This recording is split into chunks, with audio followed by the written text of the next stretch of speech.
Hello, and welcome to Talking General Practice, the podcast from GP Online. I'm Emma Bower, the editor of GP Online. Today on the podcast, I'm speaking to GP Dr Jonathan Griffiths, the Associate Medical Director for Primary Care at NHS Cheshire and Merseyside ICB, about addressing problems at the primary and secondary care interface. NHS England has estimated that practices spend around 10 to 20% of their time on lower value administrative work and work generated by issues at the primary-secondary care interface. So what can we do to address this?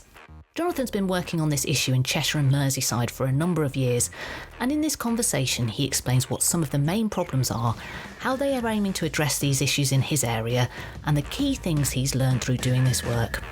He also talks about why it's so important for the NHS to look at this as a system-wide issue and what the government and NHS England can do centrally to help support local efforts to address these problems. I'm delighted to welcome onto the podcast now Dr Jonathan Griffiths. Jonathan's a GP in Cheshire and the Associate Medical Director for Primary Care with NHS Cheshire and Merseyside ICB. As part of his role, he spent a number of years working with local systems to improve the relationship between primary and secondary care. And he's here today to talk about that work and what steps can help to address some of the problems that happen at the interface between primary and secondary care, which cause a lot of angst and stress for GPs and practices.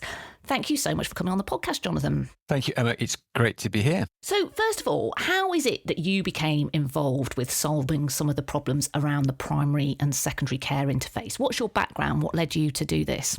So I've been a GP in Cheshire since 2005, and then I became chair of our local CCG when CCGs came into place 2013. And as part of that work as chair of the CCG, talking to local hospitals, way back then, we realised there was this issue between primary and secondary care. And we were hearing stories of GPs saying, hold on, I'm being asked to pick up the results of the consultant. They're writing letters saying, go and see your GP for the results of this blood test or this x-ray or this scan that I've arranged. Even then, we put out a communication jointly with our local medical director that said, you know, if you request a test, you are responsible for the results of that test. It was as simple as that, almost like a one-liner that went out. Now, fast forward then to the pandemic. So I'm no longer working at the CCG, but I am working as a GP advisor to what was the precursor for our ICB. So it was Cheshire and Merseyside. And during the pandemic, GPs will remember that there was a period of time when we were not the most popular people in the press. Some may say that's not changed, but at the time it was particularly bad and difficult. And lots of stuff in the press saying GPs are hiding from work, we're not seeing anybody, we're doing all that we can to avoid seeing patients. The challenge there was that actually that was believed by the public. And it was also believed by our colleagues in secondary care. So you were getting people were turning up at the emergency department and the nurses or whoever were saying, well, I'm not surprised you're here because, of course, nobody can see their GP, can they? So there was this kind of message that had gone out there that has been accepted by all and sundry. I got called to a meeting with all the chief executives for all the trusts in Cheshire and Merseyside. It was a really helpful, productive meeting because we listened, they listened to me, I listened to what they were saying, and it was very apparent from that meeting that there were system pressures. We were all working really, really hard. We were seeing increased demand coming into our surgeries that we were trying to manage as best as we possibly could in the pandemic scenario. The emergency departments were seeing increased footfall as well. It wasn't because of anybody else's fault. So we set up a task and finish group to look at system pressures, acknowledging this is across the whole patch. And as part of that, the first thing we did was put out a survey to all GPs and consultants where we said, look, what could we do? What are the quick wins here that might make a difference to the pressures we're feeling across the system? We had a good response. A lot of people were saying, so about a third, I think, of the responses and the ideas were issues around behaviour and some principles of how we might behave between ourselves. So they were GPs saying, gosh, if only the consultants would do this. And the consultants were saying, well, if only the GPs would do that. And so we thought, let us do something about this. Let us write something to try to address these principles of how we should be behaving at this interface between primary and secondary care. And for a long time in draft, it was called the principles document. And then when we got it published, we called it the consensus document. So that's how I got involved. It's by being a clinical leader and seeing the issue and then trying to work with colleagues to sort of, well, what can we do to make a difference here? So that sounds like that was all sort of started to happen a bit before there was kind of a real push on this from NHS England. The Primary Care Access Recovery Plan, which was published in 2023, NHS England in that said that practices estimate that they spend around 10 to 20% of their time on lower value administrative work and work generated by issues at the primary secondary care interface. Before you started this project, was that something that you felt was going on in your area? Did you feel that practices felt that they were doing a lot of work that was unnecessary? Absolutely. And it is difficult to measure it because sometimes it is a consultation that you're thinking this consultation shouldn't really needed to happen if it had been sorted out. So I'm being asked to do a fit note for somebody because it wasn't given on the ward when they were discharged, or they only gave a note for 2 weeks and the individual needs 3 months off work. I didn't need to see them, but I have had to for this. So you can measure that a bit more easily, how many consultations. And then there's a load of hidden stuff that is in your letters that you're receiving and you're plowing through every day. The letters that are saying GP to kindly. So GP to kindly follow up this result, GP to kindly refer on, GP to kindly, and it goes on. That's harder to measure because we're doing it all the time. And every time you see that, you're having to then make a decision. What's the path of least resistance here? How much of this do I push back on and say, actually, I'm going to write now and say, no, I think you should do this? Frankly, it's more hassle to push it back than it is just to do it. Now, that just perpetuates the problem because you're part of the system then. Every day that I'm in surgery, I think I see one consultation at least that I didn't need to have. This is not the admin stuff that we just talked about, but in terms of consultation load. So one consultation per day that I'm there. I've talked to the GPs, they say, yeah, that's about right. That's about 3% then of consultations, which is significant. And this is a system problem. So, and the way to describe this as a system problem is in Cheshire and Merseyside, about 10% of ED attendances probably could be managed in the community. Okay, so that's a lot. That's 300 patients a day in Cheshire and Merseyside that are turning up at emergency department that could be managed in general practice or some other community setting. That seems like a lot, and there's a lot of focus on that. A lot of people saying, GPs, what are you doing? These 300 patients, you need to see them and sort them because EDs are overrun. That 3% of GP consultations equates to 1,500 appointments a day in Cheshire and Merseyside.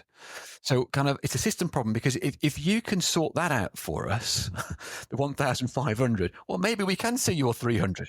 If I'm filling my list up with people who need fit notes that could have been managed at the hospital, well, at some point I'm full. And then somebody does ring up and they say, oh, I'm sorry, we haven't got any more appointments today. And they pitch up at the ED. Yeah. There is this thing where I don't have an emergency department and a routine department like the hospital does. And I'm not sure that that's always well understood. So if you don't do that sick note in outpatients, it can affect what's going on in the ED because you're overloading general practice. Has that been a big part of what you've had to do, though, is educate everybody? We're not just talking about medical stuff either. That's about managers in the ICB having to understand how everything is all linked together. Has that work become easier with the advent of integrated care boards? Yes and no. So I think that integrated care boards have this great opportunity to work across the system. And so you've got secondary care and secondary care provider collaboratives around the table working hand in glove with the ICBs. So I think it helps in that regard. The very top bit, getting to the trusts, talking to the CEOs, talking to the medical directors, I think that's the easy bit. You can get the medical directors to say, I'm happy to sign up to that. But the challenge is changing the culture and the behaviour of the clinicians and busting the myths that are there. So to answer your question, yes, absolutely have to do education for everybody. And that's what's really hard. So the thing that I've learned through doing this for a few years as well is that nobody's trying to do a bad job. Example I give, consultation I had not that long ago, the individual said, look, I've had cervical spine surgery the consultant told me I needed 3 months off work, and here's a note for 2 weeks. And they said to him, well, can't I have a note for 3 months? And he said, no, you have to go to your GP for that. So was that consultant trying to deliberately be difficult and make life difficult for them and for me? I don't believe that. But for whatever reason, they genuinely believed they could only do a note for 2 weeks. So there's myth busting that needs to occur in education. There's thousands of people working in hospitals and in general practice. How do you get to them all? And that's the real challenge of how you disseminate some of this. Obviously, we're a podcast for general practice and we're talking about general practice, but I've seen you speak about this at conferences and you're quite clear that some of these interface problems, they also negatively impact on hospital colleagues as well. What sort of problems were the kind of consultants and hospital doctors having in your area before you started this work? There's something around how we do our referrals. We need to make sure we are doing quality, appropriate referrals. That includes what you're asking for. What's your question? Don't think of it as a referral, but think of it as a problem that we're jointly trying to solve with the consultant. We're still holding this patient and this problem, but now it's myself and my consultant colleague who are jointly trying to solve this problem. At the moment, it feels very much like I'm passing the work and the responsibility over. It was my problem, now it's your problem. You're going to pass it back to me, and now it's my problem again. Well, actually, can we jointly address this? And how you write your referral letter, I think, helps to do that. Secondly, are you, as a GP, following the locally agreed pathways that have been decided? So when you're referring for this condition, we think it would be reasonable for you to have done X, Y, and Z and the following investigations to rule out A, B, and C, and then do the appropriate referral. So are you doing that? Are you following the locally agreed pathways? If I'm referring somebody for a hernia, let's say, so I think they're probably going to need an operation. I also know that they've got diabetes, or I know they've got hypertension. If I haven't just checked, well, have we checked their HbA1c or their blood pressure recently? And is it under control? Are we doing all that we can to control their chronic disease? Yeah.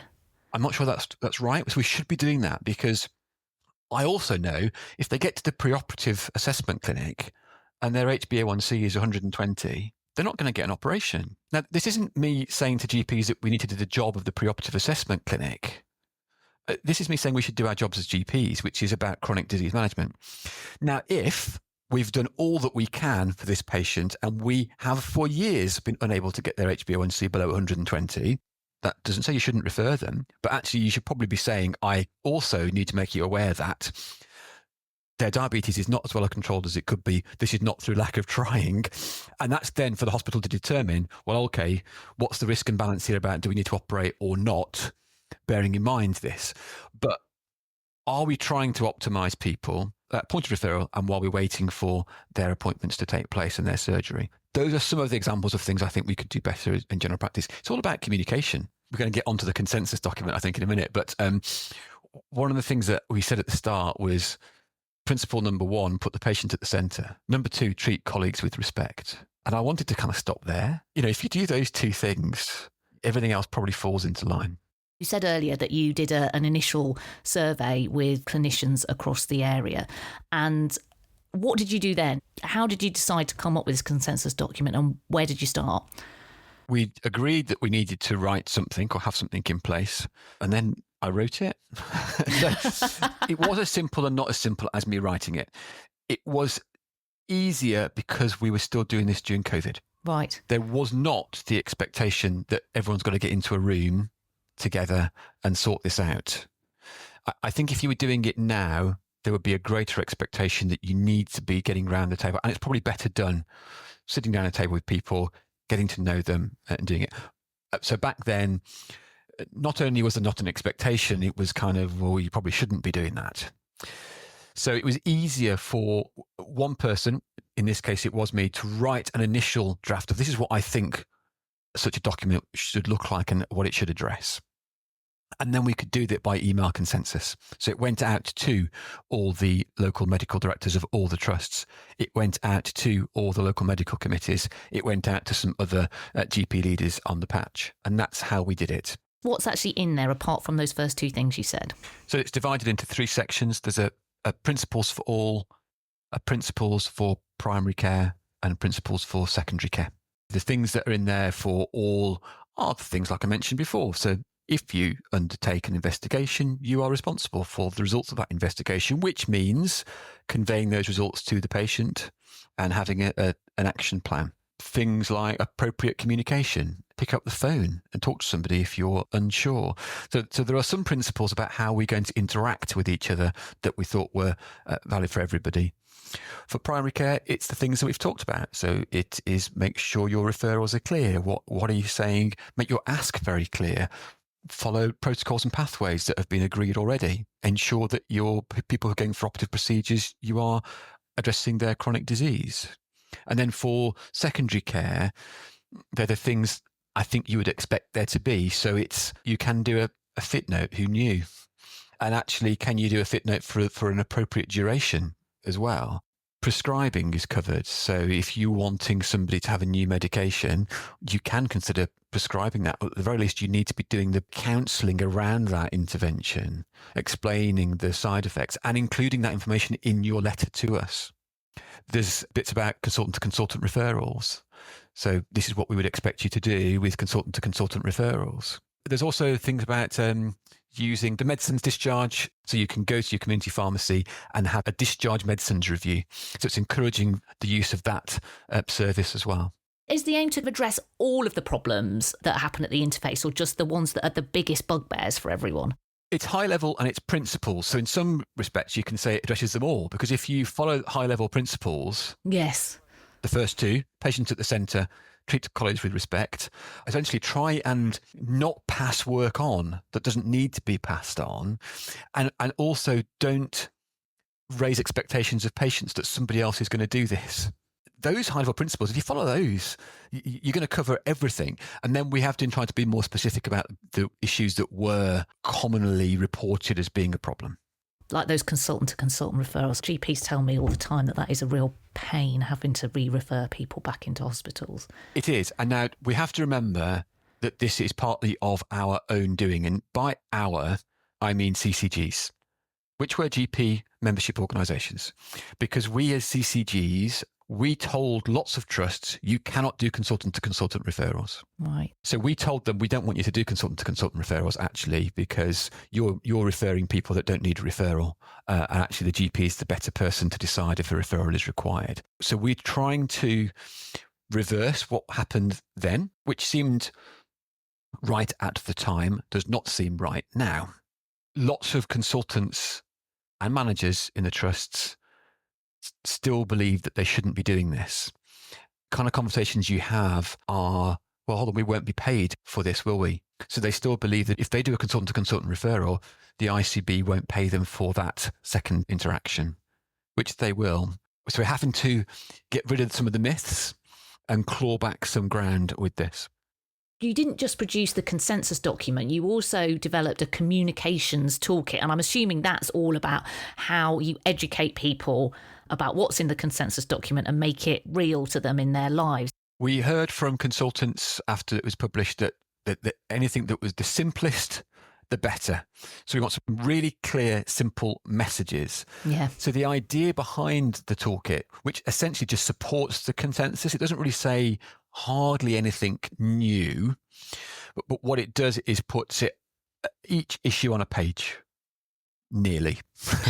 A couple went over. But the idea was you could, as a trust or locally in the community, say, right, here's some information this week about fit notes. So then on one page, you get, this is when you should do fit notes. This is who can do fit notes, because that's changed as well. It's not just doctors anymore. And you can do them secondary care, and you can do them for more than 2 weeks. We put links in there to e-learning modules on delivering and signing fit notes, particularly around those colleagues who can do this now, not just doctors. There's a page on consultant-to-consultant referrals, which says, look, if you think this is urgent, potentially cancer referral, you just need to do it. Don't be sending it back to the GP. If this relates to the same issue that they were referred with, you can do the referral. If this is not urgent and is completely separate issue to what they presented with, then it's reasonable to suggest to the patient they should attend their GP to talk about this. But even there, we're saying in our communications toolkit, let's be pragmatic about this. The most frustrating thing is if a colleague says to the patient, oh, you need a referral to orthopedics. Go to your GP. I will ask them to refer you. Well, if the decision has been made in that way, well, just do it. That is very different to, I'm not sure I'm the right person to comment about your knee pain. I suggest you go and talk to your GP who can best advise how to manage it. There's no expectation now that you're going to get a referral to orthopedics for your knee pain. And that's appropriate because the dermatologist or the cardiologist may have no idea whether that needs referral. And actually, I do know what other services are available locally, and they might better be seen by one of our physio first practitioners, or we might have a musculoskeletal service locally that can see them in the community rather than referring them in to see orthopedics. Where does advice and guidance fit into all this? Because I hear a lot of complaints from GPs about advice and guidance and how hard that can be when you're making referrals. Often they're forced to use those systems because of the way local pathways are designed, and it can often end up creating more work for GPs. Do you think there is a role for advice and guidance, and how should it work? Yeah, so we're probably moving away from what we've done in the consensus. So I'm not sure we've particularly addressed this, but it is an issue, and it's an issue when you end up with the advice and the guidance leading you to be doing things that you wouldn't ordinarily be doing as a GP. Mm-hmm. And that's when it gets uncomfortable. I think it can be helpful when you genuinely think, oh, I'm not quite sure whether this patient needs to see a specialist or not. Where do we go from here with this? And you get some sensible advice back saying, oh, actually, I think this is fine. And maybe you need to monitor that, or maybe you need to do X, Y, and Z. And they're things that you are comfortable doing anyway as a GP, and you might have done them anyway, and it's given you the additional confidence to continue with that action plan. It's when they're saying, oh, you need to check things that you never would normally do as a GP. You don't know what to do with the results of them anymore, and you're left holding the risk that ordinarily would have been sitting with secondary care. So I think it can be a problem in that regard, and it depends upon the situation and what you're being asked to do. There's a real thing now about shared care arrangements, and these are a massive problem for a lot of GPs. As part of collective action that's going on at the minute, we've seen practices and GPs really pushing back on some of these arrangements in local areas because they're not really properly funded to do this work. They often end up doing all sorts of things that they're not really paid to do. How have you approached that issue in your area? Is it a problem in your area? I think it's a developing problem, Emma, and certainly with the GP collective action, we're seeing some of that. It's not particularly addressed specifically in our consensus, which obviously was done a couple of years ago. Main thrust of what we're talking about in our consensus and with this interface work is around the appropriate handover and recommendation to prescribe. So the bits that it would be certainly tackling from secondary care is check the formulary. If you're asking GPs to prescribe something, make sure this is something that I can prescribe. Don't be asking me to prescribe something that actually is a consultant-only prescription, or don't be asking me to prescribe something that's a consultant-initiated or consultant-retained and immediately discharge them. So those are the areas that we would address and say specifically you should do. I think the shared care bit is probably a different conversation around how we tackle this and what we do, which is part of the collective action. Obviously, practices also experience problems with the interface with other parts of the NHS. It's not just with hospitals, with community services, with mental health services. Does this work, the work that you're doing, cover those sorts of issues as well, or is it just about hospital and primary care? Absolutely should be covering wider, certainly mental health. So the principles in there apply to all. The other area it should apply to is private. Oh, yeah, of course, yeah. Either private GP or private consultant trying to refer in or recommending prescriptions or investigations. So it should apply to all of the above. What we have done locally as well is set up local primary secondary care interface groups. They are focused around local trusts. So Cheshire and Merseyside is a really large area with the second largest ICB.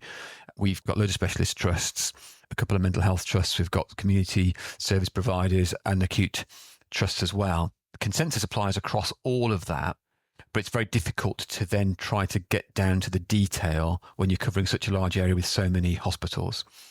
Our local PSCI groups try and do that. So they're focused around trusts, and they have certainly been inviting mental health providers. I'm not sure to what extent community services has been picked up in quite the same way, but they should be. So it's a challenge as to how we do some of that. Mental health is a real issue. And in fact, what we have now done is we're setting up separate PSCI meetings with our mental health providers. They operate over different geographical footprints. They're covering much wider areas and have found it more challenging to engage in multiple PSCI groups. Bringing them together and saying, right, well, let's just talk to you about these issues. We are hoping we'll have more traction. And we know that there are issues around monitoring of physical health with patients with severe enduring mental illness and patients on antipsychotics, and who does that and how does that take place. We know there are issues around neurodiversity and particularly ADHD and prescribing and monitoring and so on. So there are big issues we know are around there, and these principles should be applying. And we need to engage with these trusts to say, okay, this is how we think it should be done locally. So is this the next stage of the work you're doing, really, trying to expand some of the successes you've had with acute hospitals into other areas? I think so. And it's also for all of the areas, it's about how you make this real. Mm-hmm. We've got something that's high level that all the trusts have signed up to. It's really helpful because you can use that as a GP or a consultant to say, oh, I'm asking you to do this. Oh, and by the way, here's the consensus that says why I'm asking you to do this and why you shouldn't be asking me to. The real trick here is how we get everybody to be following it and everybody to be aware of it. I'd be really confident if I asked all the CEOs, all the medical directors of all the trusts, are you aware of our consensus document? I'd be really, really hopeful and expecting they'd say yes. If I asked all of the consultants, I'm not sure how many would say yes. Last time we did a survey, we had about 50% of consultant responders who were aware of it. We were really pleased with that. I'd hope it was greater than that now. If you asked all the junior doctors how many were aware of it, I'm not so sure. And if you started asking all the ANPs out there who are also running some of these clinics, again, the numbers start to dwindle. So I think that's the real challenge, is how you get it disseminated throughout the entire workforce. And then also mental health trusts, they might be thinking, I'm not sure it applies to me. Well, it does. So how do you engage with them? Specialist trusts, they think they're special, clues in the name. So they don't always think it applies to them. But there are particular challenges with specialist trusts because they're often seeing people who are coming from more geographically distant locations. What's been the upshot of all this work you've done? Are you starting to see things getting better, do you think, particularly in the areas where you know you've reached the right people? So I think we are, because people are aware of it. Now, I'm sure any GP from Cheshire and Merseyside who listens to this will say, Jonathan, it's awful. So on the ground, I'm not sure it feels like it's any different, but we are talking about it and the trusts are aware, and we've got a document that you can use to say, this is what we think is going on. We are genuinely working really hard on this. It hasn't fixed it all overnight or even over 2 years, but we're on a journey because this is about culture and behaviour. And we all know how hard it is to change culture and behaviour. Yes, we can say, but this is in your standard contract. Yes, but it's about culture and behaviour because people genuinely believe they have to work in certain ways, and we need to bust some of those myths. So it does take a long time, but we're on that journey. And I think we're quite a long way along that journey. It's just about how we get it across and disseminate it to everybody. The Health and Social Care Secretary, Wes Streeting, he has targeted this issue as part of the government's red tape challenge, which they announced a little while ago. And a big part of that is going to be work around the primary and secondary care interface. What do you think they could do at the centre to kind of make things better locally for GPs? There's a couple of ways you can approach this.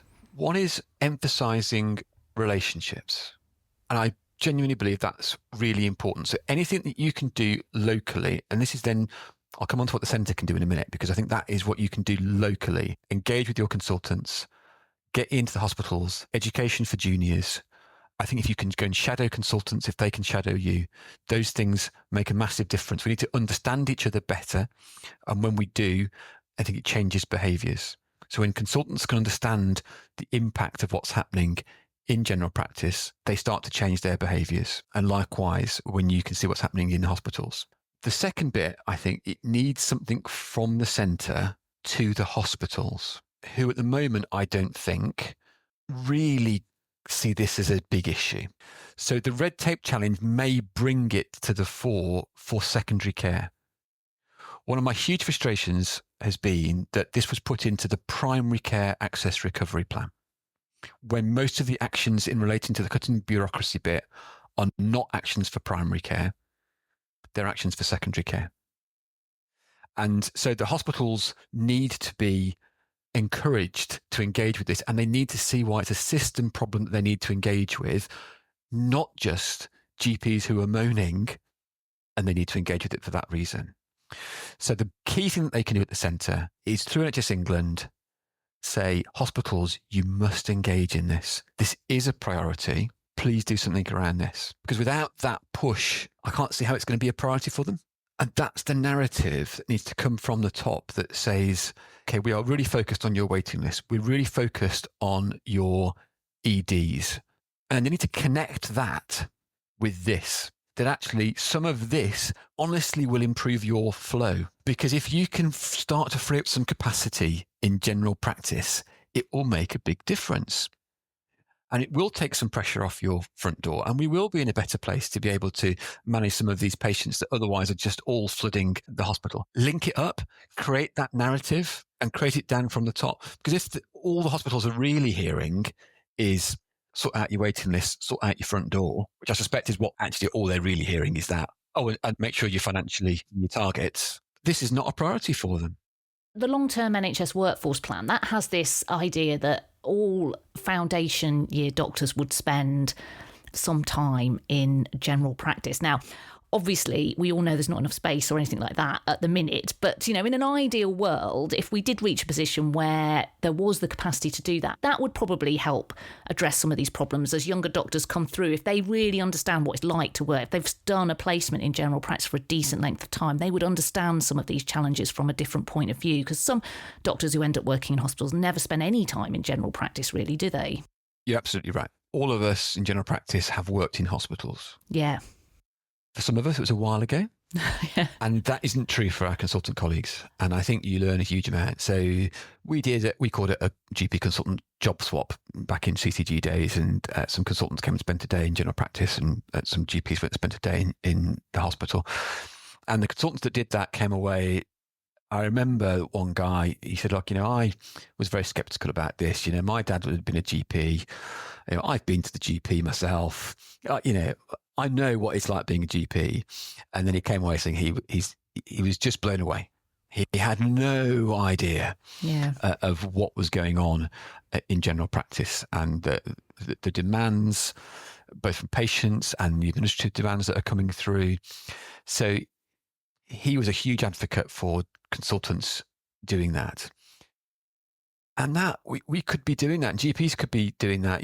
You don't need permission from anybody. You take a day's study leave, look fantastic in your appraisal that you've done this for a day, loads of learning, and then you invite your consultant back. You don't need the ICB or anybody to help you do that. Just contact a local consultant, say, can I come and spend a day with you? Or just a morning or an afternoon.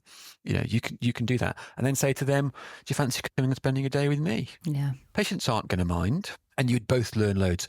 If you had one thing to say to people listening to this about what you've learned, would it be around the importance of, that basically everybody wants the same things, but you've just got to work together to do it?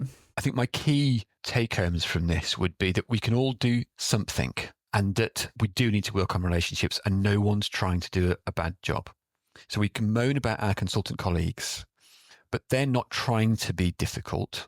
By and large, they're also trying to do what they believe is the right thing for our patients. Maybe there's education that needs to take place, but the more we can do to work together on this, the better. We did a survey just over a year ago, and we asked GPs and consultants what they thought our priorities should be for the interface work, and we gave them a list of things.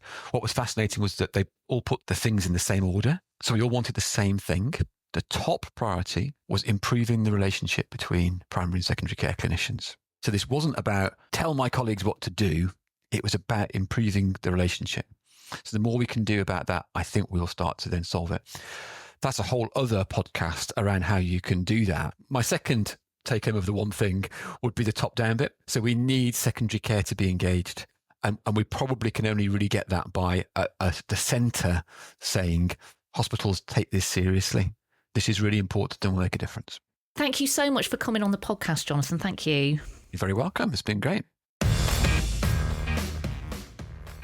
Well, that's it for this week. Thanks for listening, and thanks so much to Jonathan for taking the time to talk with me. I'll be back next week for our regular news review, so please do join me then. In the meantime, don't forget you can keep up to date with all the latest news affecting general practice and access a wealth of other resources and information on our website at GPonline.com.